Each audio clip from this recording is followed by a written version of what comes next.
우리 한 번 더 옆사람하고 인사하겠습니다. 크리스마스 때는 이렇게 인사하는 거죠. 메리 크리스마스 이렇게 인사합시다. 시작. 메리 크리스마스. 예. 예수 믿는 사람이나 믿지 않는 사람이나 즐겁게 인사할 수 있는 날이 아마 이 성탄절인 것 같습니다. 이 성탄절에는 다들 메리 크리스마스 이렇게 서로 인사하면서 이 날을 기뻐하는 것을 또 알게 됩니다. 거리를 가보면 성탄절의 주인공은 세상인 것 같습니다. 제가 수원역 근처를 지나갈 일이 있었는데 거기 있는 백화점에 이렇게 성탄 트리를 한 것을 봤어요. 백화점 트리가요 그 어떤 교회보다도 더 멋있더라고요. 그치? 공감하시죠? 너무 잘 해놨어요. 길거리에 나무에도 이렇게 해서 보면은 정말 저기에 주님이 임하실 것만 같아요. 그렇죠? 이렇게 트리 별로 없고 별로 장식 없는 데는 안 오실 것만 같아요. 네. 인사할 때 크리스마스, 메리 크리스마스 이렇게 인사하는 것은 메리라고 하는 것은 영어로 아주 즐겁다 이런 뜻이에요. 즐거운. 크리스마스라는 것은 크리스라는 크리스토스, 예수 그리스도를 말하는 것이고요. 마스라는 말은 예배하다, 경배하다라는 뜻을 갖고 있어요. 그래서 메리 크리스마스 이렇게 인사하는 것의 정확한 뜻은 즐겁게 우리 주님을 예배합시다 이런 뜻이에요. 그런데 세상 사람들은 전혀 예배하는 마음이 없고 경외하는 마음이 없이 내용도 모르고 뜻도 모르고 그냥 메리 크리스마스 대놓고 얘기하면 너 성탄절날 예배 나와라 이런 뜻이에요. 아멘 하세요. 아시겠죠? 그러니까 여러분들은 진짜 메리 크리스마스 인사할 자격이 있으신 것입니다. 메리 크리스마스 하면서 시작되는 이 성탄절에 추억이 여러분들 있으실 겁니다. 근데 그 성탄절의 추억은 대부분 유년기로 갈수록 더 많습니다. 성년으로 갈수록 성탄절의 그 설렘, 기쁨 다 사라지는 것 같아요. 왜냐하면 성탄절은 연말에 있어서 연말에 일 제일 많습니다. 가장 바쁩니다. 정신 없습니다. 그래서 성탄절 그 어렸을 적에 성탄 전야제 준비하면서 즐거웠던 거 하나도 누릴 수 없습니다. 끝나면 피곤해서 성탄 전야제도 제끼고 집에 가서 쉬고만 싶은 시절입니다. 시기입니다. 그래서 더더욱 성탄절 그냥 연례 행사처럼 보내기 쉽습니다. 내 생일처럼 내 생일 축하 잔치처럼 아무 의미 없이 그렇게 매년 지낼 수도 있습니다. 여기 한 소년이 있습니다. 미국 아이인데 윌리라는 애가 있어요. 이 윌리는 학습 능력이 다소 많이 떨어지는 아이예요. 그래서 다른 자기의 동년배들은 4학년에 다니는데 이 친구는 2학년에 또 머무르기에도 벅찬 그런 지적 능력을 가지고 있어요. 다른 친구들은 성탄절 전야제가 돼서 교회에서 성극을 하면서 좋은 역할들, 특히 어떤 역이 좋은 역할일까요? 그렇죠. 주인공은 또 뭐가 많죠? 대사가 많아요. 대사가. 저 초등학교 3학년 때 첫 연극을 했어요. 첫 연극. 뭐 했는지 아세요? 나무일 했어요. 나무일. 예수님 그 마구간 태어난 건데 나 뒤에 나무 이렇게 하루 종일 나무로 서 있는 겁니다. 나무일. 그게 첫 데뷔였어요. 저의. 대사는 하나도 없어요. 뭐 예수님 태어날 때 나뭇잎을 좀 털어준다 이거밖에 제가 한 게 없었어요. 근데 너무 즐거웠어요. 내가 거기에 참여한다는 것만으로도 이 아름다운 연극에 내가 뭔가 하나가 준비된 사람이 있다는 게 너무너무 기뻤어요. 윌리도 그렇게 많은 아이들이 대부분 좋은 역할, 대사 많은 역할 했지만 사람들은 윌리가 참여하는 것이 조금 부담스러웠어요. 왜냐하면 대사를 외울 능력도 없고 적절한 타이밍에 그 역할들을 잘 해야 되는데 그걸 할 수 있을까? 사람들은 의아했어요. 그러나 그 아이를 놓고 무시하고 했다가는 더더욱 큰일이에요. 고민 끝에 이 성극에서 이 윌리가 맡은 역할은 여관집 주인 역이에요. 성탄절 장면 기억나시죠? 예수님과 요셉과 마리아가 이제 만삭이 돼가지고 이제 만삭이 돼서 이제 애가 금방 나올 것 같아요. 그래서 어떻게 해요? 빨리 여관 같은데 찾아가는 거예요. 여관가 가가지고 지금 애가 나오려는데 빈방 있습니까? 근데 그 당시에 로마 황제 아우구스투스가 모든 식민하는 국가에 그 호종령을 내렸어요. 모든 식민 국가의 백성들을 정확히 세라.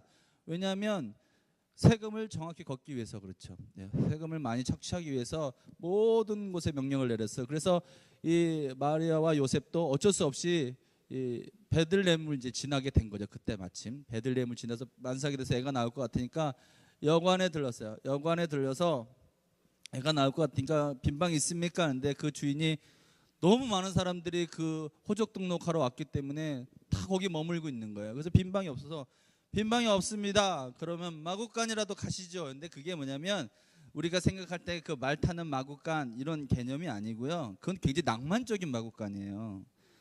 정확한 이스라엘적 고증의 마구간은 무슨 의미냐면은 우리나라 제주도에 가면요, 옛날에 집 밑에 뭐가 있었는지 아세요?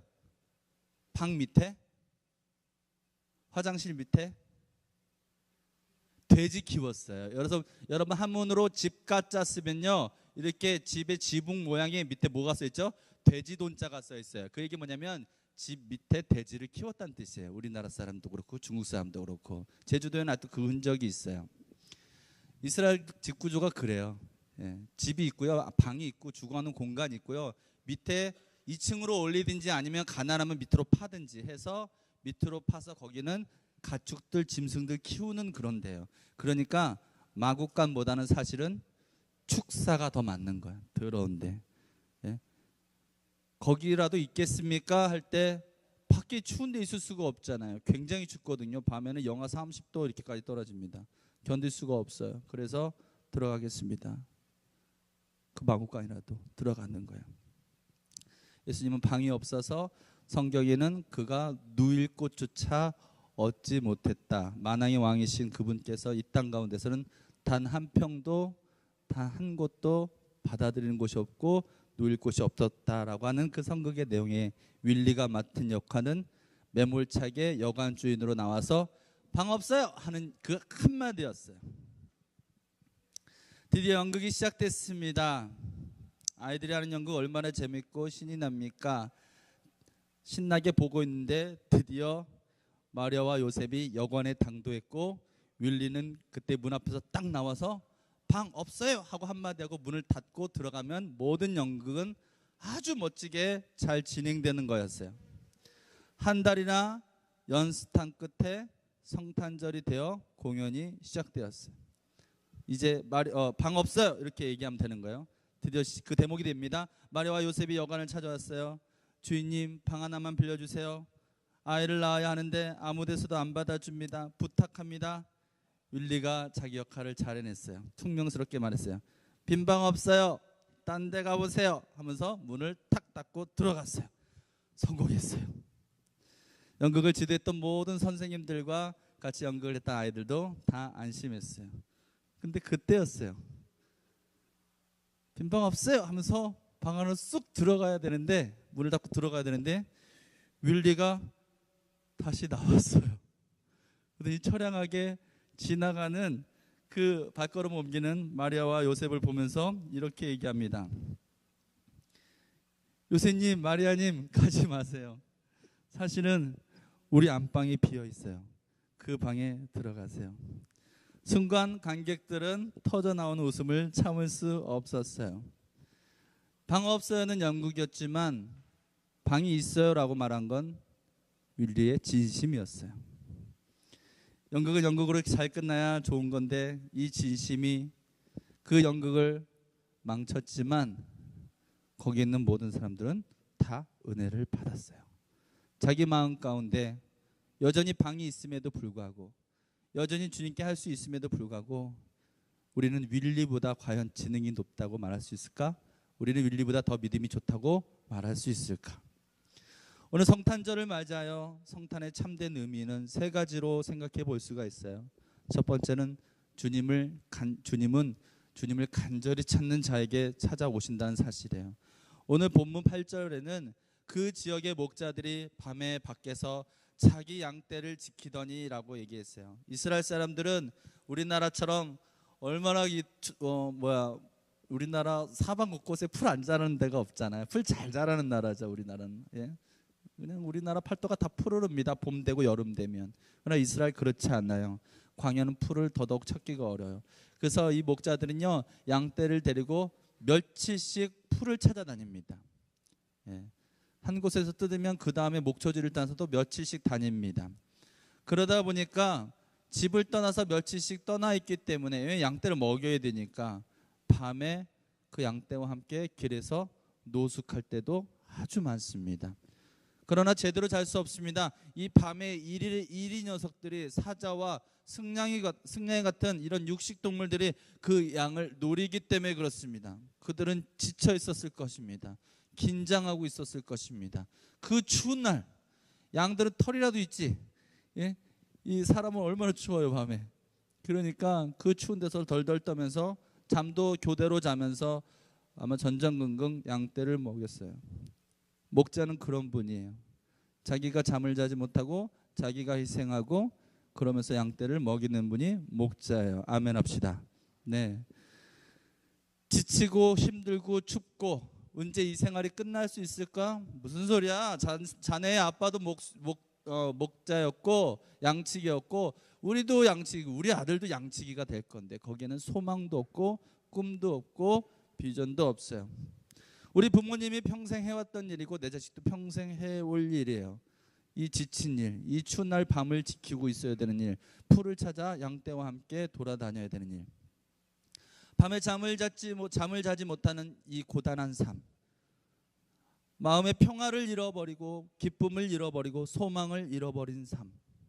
오늘 그 목자들이, 그 지역의 목자들이 밤에 밖에서 자기의 양떼를 지키고 있을 때에 주의 사자가 그들에게 오셨다라고 하는 것입니다. 오늘 주님은 우리의 삶이 정말 놀랍게 바뀌기를 원하고 그 삶이 오직 예수 그리스도를 통하여 거룩하여진다라고 믿는 사람들에게 찾아오신다는 사실을 기억해야 됩니다. 누가복음 2장 14절 오늘 보면 밑에 읽지 않았지만 이 말씀이 이런 말씀이 있어요. 지극히 높은 곳에는 하나님께 영광이요 땅에서는 하나님이 기뻐하신 사람들 중에 평화로다. 하나님이 기뻐하신 사람들, 그 어떤 사람들이에요? 하나님을 찾는 사람들. 그래서 잠언 8장 17절에는 나를 사랑하는 자들이 나의 사랑을 입으며 나를 간절히 찾는 자가 나를 만날 것이니라. 하나님을 간절히 찾지 않으면 절대로 하나님을 만날 수가 없으며 하나님을 만나지 않으면 하나님이 기뻐하신 사람에게 주시는 평화를 제대로 얻지 못한다는 사실. 여전히 그들이 주님을 만나고 아기 예수의 탄생 장면을 목격해도 그들은 여전히 목수의 자리로 양치기의 자리로 돌아갔었어야 되고 그들의 자녀도 할 일 없이 또 양치기가 되었을 거예요. 그러나 그들의 삶은 달라 있었어요. 자기들의 삶이 구원받았다라고 하는 사실입니다. 이전과 같지 않다는 거예요. 이 삶이 다가 아니라 이 삶이 이후에 영원한 하나님의 나라가 있고 그곳에서 세상에서 누리지 못한 모든 위로와 기쁨을 누리게 된다고 생각하면서 오늘을 참게 되었을 거예요. 주님을 간절히 찾는 성탄절이 되었으면 좋겠습니다. 두 번째로 우리에게 기쁨을 주시는 분으로 오셨습니다. 9절 말씀에 주의 사자가 곁에 서고 주의 영광이 그들을 두루 비침에 크게 무서워하는지라. 예수님 오신 것은 이미 지난 일이에요. 이제 우리는 다시 오실 주님을 기다리면 됩니다. 아멘 합시다. 그런데 생각해 보세요. 예수님이 오시는 장면은 굉장히 드라마틱합니다. 네? 헤롯의 박해가 있었죠. 그러나 예수님 오시고 동방박사들이 오고 목자들이 오고 그 아기 예수님 너무 평화로워 보여요. 그렇죠? 사실은 정치적으로는 전혀 평화롭지 않은데 아무튼 평화로워 보여요. 그 예수님, 아기 예수님으로 오시는 거예요. 아기는 어때요? 별로 위협적이지 않잖아요. 그러니까 오니까 그 마음에 기쁨이 있죠. 우리 아이들 보면 이제 막 갓 태어난 신생아 보면 예쁘고 사랑스럽잖아요. 성탄절은 마치 그런 날 같아요. 근데 우리가 그 장면으로 들어가 보면 사실은 그렇지 않을 수 있어요. 여러분, 예수님 다시 오실 예수님 우리가 기다린다고 했어요. 이제 진짜 참된 의미의 성탄절은 다시 오실 주님을 기다리는 자세로 우리가 목자같이 그 동방박사같이 기다려야 된다는 사실이에요. 깨어서. 아멘. 그러면 예수님 지금 당장 오시면 여러분 기뻐하실 수 있어요? 정말 기뻐하실 수 있어요? 아니면 좀 준비가 필요한데 지금 당장 오시면 살짝 언제 오신다고 말씀해 주시면 좋겠어요. 왜 그때 맞게 회개하고 정리할 거 정리하고, 그렇죠. 마치 목사님 신방 오실 때 청소하고 이런 거 해야 되는 것처럼 갑자기 오시면 글쎄요라고 말할 수밖에 없는 거죠. 그러니 사람들이 예수님이 오셨다라고 할 때에 두려워할 수밖에 없었어요. 주의 사자가 나타나고 천사가 나타나니까 두려워하였어요. 그래서 뭐라고 얘기했어요? 무서워하지 말라. 온 백성에게 미칠 큰 기쁨의 좋은 소식을 너희에게 전하노라. 주님은 이 땅 가운데 기쁨이 되어주시기 위해 오셨다는 사실이에요. 성탄절에 우리가 기뻐할 수 있는 것은 그분이 주신 기쁨을 우리가 알기 때문에 그렇습니다. 요한복음 3장 29절에 신부를 취하는 자는 신랑이나 서서 신랑의 음성을 듣는 친구가 기뻐하나니 나는 이러한 기쁨으로 충만하였도다.